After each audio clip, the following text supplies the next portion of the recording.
देखिए विद्यार्थियों, तो जैसे हम लोग रात के 8 बजे वाले क्लास में डिस्कस किए थे कि 50 क्वेश्चन दैट टाइम देखिए हम लोग राष्ट्र गौरव के देखे थे। अब हम लोग 11 बजे 50 क्वेश्चंस देख लेते हैं अपने पर्यावरण के पार्ट के, क्योंकि ये भी एग्जाम में आएगा। ओके, तो पर्यावरण का हम लोग देख लेते हैं 50 क्वेश्चन आज अभी 11 बजे से। ओके, तो एक छोटी सी इन्फॉर्मेशन है कि हम लोग का देखिए एक इंस्टाग्राम और टेलीग्राम चैनल भी बन चुका है। तो जल्दी से जल्दी अगर आप लोगों ने हम लोगों को इंस्टाग्राम और टेलीग्राम पे फॉलो नहीं किया, so please just to follow on there also for further information. Okay, Instagram का देखिए हमारा यूज़र आईडी है Swastik commerce classes and Telegram का है स्वास्तिक 2409।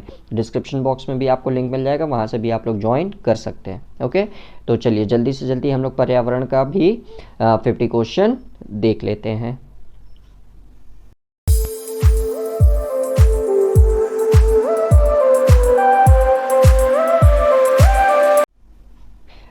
तो चलिए देखिए हम लोग अपना पर्यावरण का 50 क्वेश्चन शुरू करते हैं पढ़ना तुरंत। ओके, लेकिन देखिए वीडियो शुरू करने से पहले एक आप लोग से शिकायत है मेरी। ओके, तो सबसे पहले उस शिकायत से रिलेटेड चर्चा कर लेते हैं, फिर शुरू करते हैं। ओके, सो वो शिकायत क्या है, तो आप लोग को कुछ मैं एक्चुअली दिखाना चाहता हूँ। पहले दिखा दूँ फिर आप लोग को बताता हूँ मैं कि वो दिक्कत क्या है। सो वेट अ सेकेंड। हाँ जी, तो देखिए दिक्कत क्या है, जो शिकायत है मेरी आप लोग से। देखिए 82.3% ऐसे यूज़र्स हैं जो अभी तक मेरे चैनल को सब्सक्राइब भी नहीं किए हैं। दैट मीन्स वो वीडियोस बस आते हैं, देखते हैं और चले जाते हैं। प्लीज़ डोंट डू दिस, क्योंकि एक एक वीडियो बनाने में बहुत मेहनत लगती है और आपको कुछ नहीं करना है, बस सब्सक्राइब करना है और बेल आइकन को हिट कर देना है। इसका कोई चार्ज भी आपसे नहीं लिया जाता है, ना ही इसकी कुछ फ़ीस होती है। बस आपको चैनल सब्सक्राइब करना है और वीडियोस को अच्छे से देखना है और अपना नॉलेज गेन करना है। ओके, सो प्लीज़ 82.3% लोग ऐसे हैं जो सिर्फ वीडियोस देखेंगे और चले जाएंगे। सो प्लीज़ आप लोग ऐसा मत करिए। अगर वीडियोस अच्छी लगती है तो प्लीज़ चैनल को सब्सक्राइब ज़रूर किया करिए आप लोग। ओके, एंड इन 17.7% लोगों का बहुत बहुत धन्यवाद जिन्होंने मेरे चैनल को सब्सक्राइब किया। एंड प्लीज़ 82.3% वाले भी जल्दी से जल्दी मेरे चैनल को सब्सक्राइब कर लें। ओके, यही बस एक छोटी सी शिकायत थी आप लोगों से। तो अब चलिए हम लोग अपने पर्यावरण का 50 क्वेश्चन देख लेते हैं तुरंत। तो देखिए सबसे पहला क्वेश्चन हमारा पर्यावरण का क्या कह रहा है आपसे कि मोटर वाहनों से निकलने वाला कौन सा प्रदूषक मानव स्वास्थ्य पर गहरा प्रभाव डालता है। तो इसका आंसर है क्लोरीन। ओके, नेक्स्ट क्वेश्चन देखिए आपसे क्या कह रहा है, निम्न में से कौन गंगा के प्रदूषक फैलाने वाली इकाई नहीं है। तो एक्चुअली ये सारी इकाइयां हैं, लेकिन अगर कम में देखा जाए तो सीमेंट उद्योग कम में थोड़ा फैलाता है। नेक्स्ट क्वेश्चन देखिए आपसे क्या कह रहा है, ईंधन के रूप में प्रयुक्त होने वाला संपीड़ित प्राकृतिक गैस का प्रचलित नाम है। ओके, याद रखिएगा ईंधन के रूप में प्रयुक्त होने वाला कौन सा प्राकृतिक गैस है, सीएनजी, एलपीजी, सीओ या सीएफसी। तो ऑब्वियसली आप सब जानते हैं सीएनजी है। ओके, नेक्स्ट क्वेश्चन बढ़ते हैं, निम्न में से कौन स्मॉग सिटी भी कहते हैं। निम्न में से किसे स्मॉग सिटी भी कहा जाता है। Wait a second.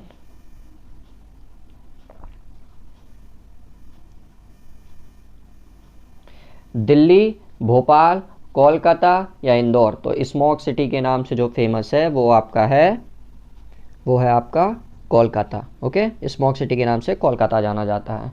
Next question आपसे कह रहा है, निम्न में से क्या वायु प्रदूषण का दुष्प्रभाव है। ओके, चक्रवात, मूसलाधार वर्षा, अम्लीय वर्षा या आंधी। तो वायु प्रदूषण का सबसे ज़्यादा दुष्प्रभाव है आपका एसिड रेन, अम्लीय वर्षा। कृषि क्षेत्रों में वायु प्रदूषण कैसे फैलता है। ओके, कृषि अपशिष्ट से, रासायनिक उर्वरकों द्वारा, रासायनिक कीटनाशक द्वारा या ट्रैक्टर द्वारा। तो वायु प्रदूषण की बात हो रही है तो रासायनिक कीटनाशक द्वारा। ओके, नेक्स्ट क्वेश्चन देख लेते हैं। नेक्स्ट क्वेश्चन आपसे कह रहा है कि निम्न में से कौन वायु प्रदूषण का प्रमुख कारण है। ओके, रासायनिक कीटनाशक, ताप बिजली घर, घरेलू ईंधन, पेट्रोल व डीजल चलित वाहन। तो वायु प्रदूषण का आप सब जानते हैं पेट्रोल व डीजल चलित वाहन सबसे बड़ा कारण है। नेक्स्ट क्वेश्चन देखिए, महानगरों में धूल कोहरे का कारण है जल प्रदूषण, भूमि प्रदूषण, वायु प्रदूषण या सभी। तो देखिए धूल कोहरे का कारण, जिससे दिल्ली सबसे ज़्यादा परेशान रहती है, वो क्या इससे होता है, वायु प्रदूषण से। नेक्स्ट क्वेश्चन की तरफ बढ़ते हैं। नेक्स्ट क्वेश्चन देखिए आपसे कह रहे हैं, निम्न में से कौन सा समुदाय पारिस्थितिकी का भेद कहलाता है। Okay, population ecology, community ecology, ecosystem ecology, ecosystemology है, सॉरी, एंड ये सभी। तो इसका आंसर है आपका ऑल ऑफ दीज, क्योंकि ये सारे के सारे पारिस्थितिक का भेद कहलाते हैं। निम्न में से अजैविक तत्व है, ओके, जल, सूर्य प्रकाश, वायु, यस ये सभी। तो ऑब्वियसली ये सब जानते हैं आप, अजैविक है। नेक्स्ट क्वेश्चन क्या कह रहा है आपसे, ऐसा संबंध जिसमें एक जीव को लाभ हानि न हो तथा दूसरे जीव को लाभ प्राप्त होता है कहलाता है मृतोपजीवित, परपोषित, सहभोजित या सहजीवन। तो इसका आंसर है आपका सहभोजित। नेक्स्ट क्वेश्चन कह रहा है लाइकेन उदाहरण है, लाइकेन किसका उदाहरण है, मृतोपजीवित, परपोषित, सहभोजित या सहजीवन। तो लाइकेन जो होता है आपका वो सहजीवन का उदाहरण है। नेक्स्ट क्वेश्चन देखिए आपसे क्या कह रहा है, दो जीवों के परस्पर लाभकारी संबंध को कहते हैं, ओके, मृतोपजीवित, परपोषित, सहभोजित या सहजीवन। तो दो जीव की बात आ गई है तो ऑब्वियसली सहजीवन। पार्क उदाहरण है, पार्क किसका उदाहरण है, प्राकृतिक पारिस्थितिक तंत्र का, कृत्रिम पारिस्थितिक तंत्र का, ए या बी दोनों, या इनमें से कोई नहीं। तो पार्क देखिए इस दोनों का उदाहरण है। नेक्स्ट क्वेश्चन आपसे क्या कह रहा है, यदि किसी समुदाय का विकास उस क्षेत्र में हो जहां पूर्व से कोई समुदाय न हो तो कहलाएगा प्राथमिक अनुक्रम, तृतीयक अनुक्रम, द्वितीय अनुक्रम या इनमें से कोई नहीं। तो ऑब्वियसली देखिए फर्स्ट टाइम जब कुछ होगा तो वो आपका प्राथमिक अनुक्रम कहलाएगा, ओके। नेक्स्ट क्वेश्चन बढ़ते हैं हम लोग। नेक्स्ट क्वेश्चन देखिए आपसे क्या कह रहा है, वायु में सबसे ज़्यादा कौन सी गैस पाई जाती है, आर्गन, ऑक्सीजन, नाइट्रोजन या ये सभी। तो वायु में सबसे ज़्यादा नाइट्रोजन पाई जाती है, अप्रॉक्स 78% के आसपास। नेक्स्ट क्वेश्चन की तरफ हम लोग बढ़ते हैं।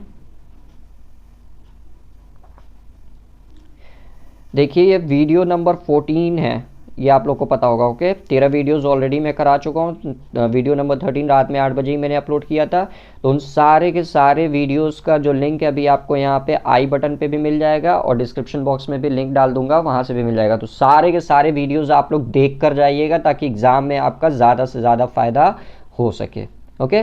तो चलिए नेक्स्ट क्वेश्चन पढ़ते हैं। तेजाबी वर्षा जिसको एसिड रेन भी बोलते हैं का पीएच मान, पीएच स्केल कितना होता है, 5.2, 5.6 से कम, 4 या 6। तो ऑब्वियसली 5.6 से कम होता है। वायु प्रदूषण का स्रोत है जंगल की आग, ज्वालामुखी, कार्बनिक पदार्थों का विघटन या सभी। तो ये सभी के सभी वायु प्रदूषण के कारण है।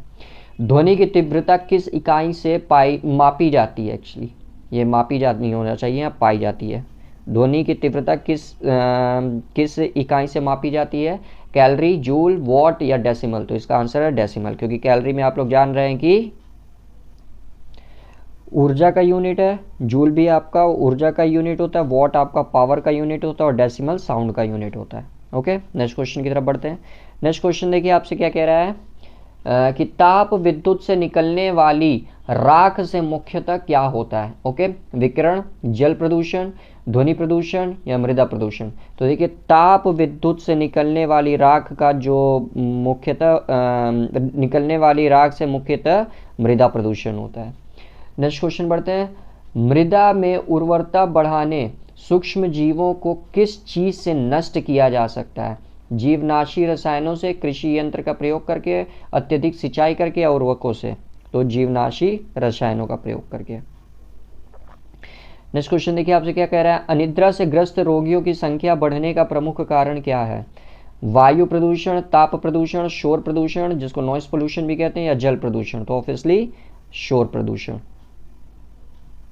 नेक्स्ट क्वेश्चन देखिए आपसे क्या कह रहा है, समुद्री प्रदूषण के कारण किनका खात्मा हो रहा है, ओके, कोणधारी वन, पतझड़ वन, प्रेग्यून वन या भूमध्य रेखीय वन।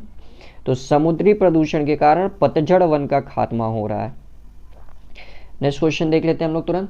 महानगरीय कूड़ा करकट पर आधारित जैविक खाद्य संयंत्र कहाँ पर है, भोपाल, अहमदाबाद, लखनऊ या पंजाब। तो महानगरीय कूड़ा करकट पर आधारित जैविक खाद्य संयंत्र अहमदाबाद में है। नेक्स्ट क्वेश्चन की तरफ बढ़ते हैं। निरंतर गहन कृषि से क्या होता है, मृदा अपरदन, मृदा की उर्वरता बढ़ती है, मृदा में पोषक तत्वों की कमी आती है, क्षारीयता। तो निरंतर गहन कृषि से आपका मृदा में पोषक तत्वों की कमी आती है। नेक्स्ट क्वेश्चन देखते हैं। नेक्स्ट क्वेश्चन आपसे क्या कह रहा है कि बंगाल के आतंक के नाम से कौन सा पादप विख्यात है? गाजरधाम, जलकुंभी, विल्लाती बबूल या सहवाल? तो इसका आंसर है विल्लाती बबूल। ओके, चैनल को सब्सक्राइब नहीं किया सो प्लीज़ जल्दी से जल्दी चैनल को सब्सक्राइब कर दीजिए, क्योंकि आप लोग जस्ट वीडियोस देखते हैं बट चैनल को अभी तक सब्सक्राइब नहीं किए, सो प्लीज़ चैनल को जल्दी से जल्दी सब्सक्राइब कर लीजिए। और वीडियोज़ पसंद आती है तो सो प्लीज़ वीडियोज़ को लाइक ज़रूर किया करिए आप लोग। ओके, चलिए आगे बढ़ते हैं हम लोग। देखिए नेक्स्ट क्वेश्चन आपसे क्या कह रहा है, निम्न में से किस द्वीप को अत्यधिक तापमान के कारण तापीय द्वीप कहा जाता है? ओके, उद्योगों को, महानगरों को, महासागरों को या परमाणु संयंत्रों को? तो निम्न में से देखिए जो द्वीप आपके अत्यधिक तापमान के कारण तापीय द्वीप कहे जाते हैं वो महानगर ही एक्चुअली कहे जाते हैं, क्योंकि सबसे ज़्यादा गर्मी यहीं होती है। वायु प्रदूषण का सबसे ज़्यादा प्रभाव मानव की किस क्रिया पर पड़ता है? ओके, ऑप्शन देख लेते हैं हम लोग।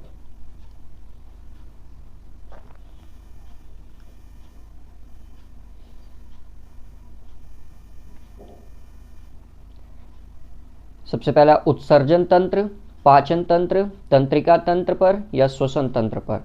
तो वायु प्रदूषण के कारण सबसे ज़्यादा प्रभाव श्वसन तंत्र पर पड़ता है। ओके, सड़क मार्गों के सहारे होने वाले प्रदूषण को अवस्थित के आधार पर कहेंगे। ओके, रेखीय प्रदूषण, ज्यामिति प्रदूषण, बिंदु प्रदूषण या क्षेत्र प्रदूषण? तो सड़क मार्गों के सहारे होने वाले प्रदूषण को रेखीय प्रदूषण की संज्ञा दी जाएगी।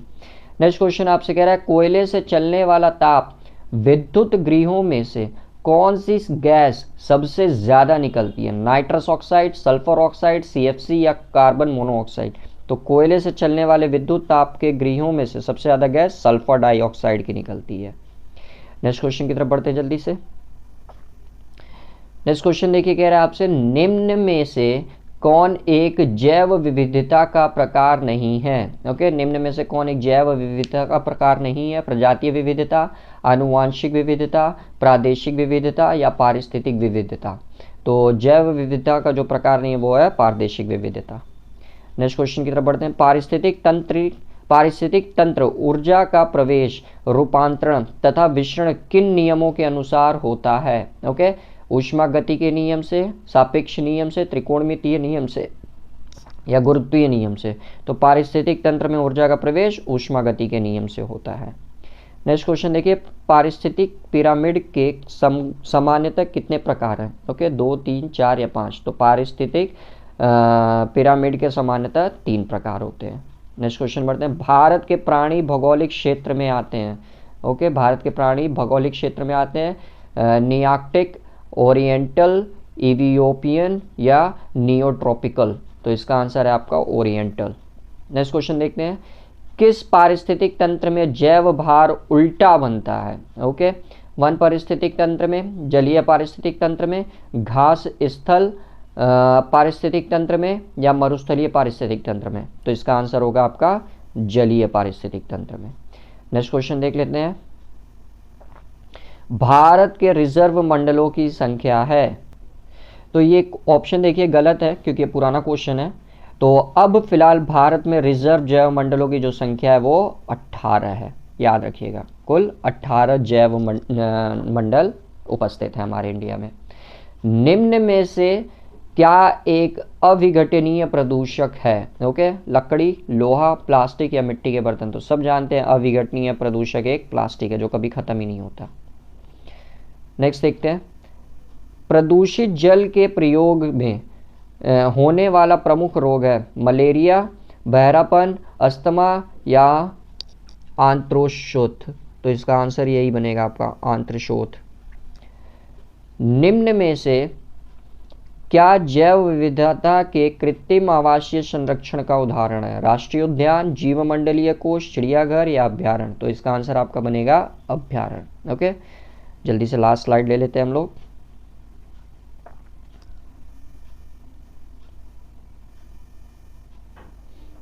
इसका देखिए सबसे पहला क्वेश्चन आपसे क्या कह रहा है, सकरिस्का अभ्यारण्य का संबंध है शेर, बाघ, घड़ियाल या गैंडा? तो याद रखिएगा सकरिस्का अभ्यारण्य का संबंध बाघ में, और सकरिस्का अभ्यारण्य जो आपका है वो राजस्थान के राजस्थान के अलवर जिले में पड़ता है। याद रखिएगा, राजस्थान के अलवर जिले में सगर इसका अभ्यारण्य पड़ता है। नेक्स्ट क्वेश्चन बढ़ते हैं। निम्न में से कौन भारतीय संकटग्रस्त पादप की जाति में सम्मिलित है? ओके, सागौन, आम, चंदन या शीशम? तो चंदन, ठीक, भारतीय संकटग्रस्त पादप की जाति में, इसीलिए इसकी देखिए तस्करी पे रोक लगाया। पुष्पा मूवी आप लोगों ने देखी होगी, इसीलिए वो बनी थी। नेक्स्ट क्वेश्चन बढ़ते हैं। ज्वालामुखी उद्गार किसका एक प्राकृतिक स्रोत है? ओके, वायुमंडल का, जलमंडल का, जैवमंडल का या स्थल मंडल का? तो ज्वालामुखी उद्गार देखिए जो है वो आपका वायुमंडल का एक प्राकृतिक स्रोत है। नेक्स्ट क्वेश्चन देखिए। अधिक संचित एवं सघन कृषि वाले क्षेत्रों में मिट्टी किसकी कमी पाई जाती है? मिट्टी में किसकी कमी पाई जाती है? मैग्नीज, लौह, जिंक या सभी?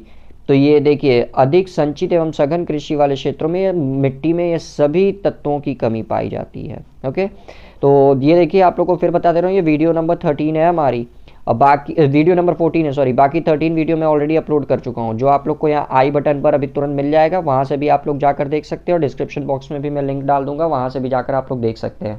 ओके, ताकि ज़्यादा से ज़्यादा आप लोग क्वेश्चन कवर कर सके। नेक्स्ट क्वेश्चन देखते हैं। लगातार हो रहे सामान्य शोर के दुष्प्रभावों के कारण को क्या कहते हैं? स्थायी शहर, धीमी शहर, तीव्र शहर या मीठा शहर? तो लगातार हो रहा सामान्य शोर है ये, देखिए याद रखिएगा, सामान्य शोर, तो ये आपका धीमा शहर कहा जाएगा। नेक्स्ट क्वेश्चन देखिए, कह रहा है तेजाबी वर्षा की पहचान करने वाला प्रथम व्यक्ति कौन था? अंग्रेज रसायन शास्त्री, एशियन रसायन शास्त्री, अमेरिकी रसायन शास्त्री या भारतीय रसायन शास्त्री? तो तेजाबी वर्षा का पहचान करने वाला प्रथम व्यक्ति एक अंग्रेज रसायन शास्त्री था। नेक्स्ट क्वेश्चन बढ़ते हैं। समुद्री चिड़ियाओं की मृत्यु का कारण क्या है? ओके, विहित मल, तेलीय प्रदूषण, रेडियो सक्रिय पदार्थ है, इनमें से कोई नहीं? तो समुद्री चिड़ियाओं की मृत्यु का प्रमुख कारण तेलीय प्रदूषण है।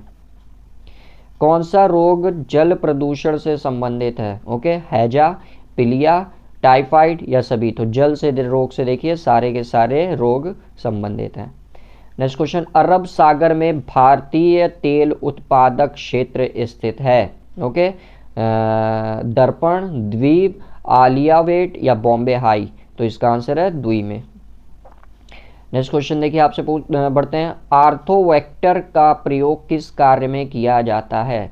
मल जल को नष्ट करने में, रेडियोधर्मी निकिरण को रोकने में, निकिरण नहीं एक्चुअली विकिरण होना चाहिए, ये विकिरण होना चाहिए, तेल के प्रभाव को नष्ट करने में या प्लास्टिक कचरा हटाने में? तो देखिए आर्थोवेक्टर का प्रयोग तेल के प्रभाव को नष्ट करने के लिए किया जाता है। लास्ट क्वेश्चन देख लेते हैं हम लोग आज के पर्यावरण का। समुद्री तल पर फैले तेल के फैलाव को क्या कहते हैं? Oil cover, oil net, oil flower या ऑयल सिल्क? तो इसका answer oil silk. Okay, so please वो 82% वालों से अगेन मेरी विनती है जो अभी तक चैनल को सब्सक्राइब नहीं किए, बस वीडियोस देखते हैं और चले जाते हैं, सो प्लीज़ आप लोग भी चैनल को जल्दी से जल्दी सब्सक्राइब कर लीजिए और अपने फ्रेंड्स लोगों से भी बोल दीजिए कि वो भी चैनल को सब्सक्राइब कर लें, और वीडियो पसंद आती है सो वीडियो लाइक ज़रूर किया करिए। Okay, so thank you and अच्छे से आप लोग पढ़ाई करिए। Good night.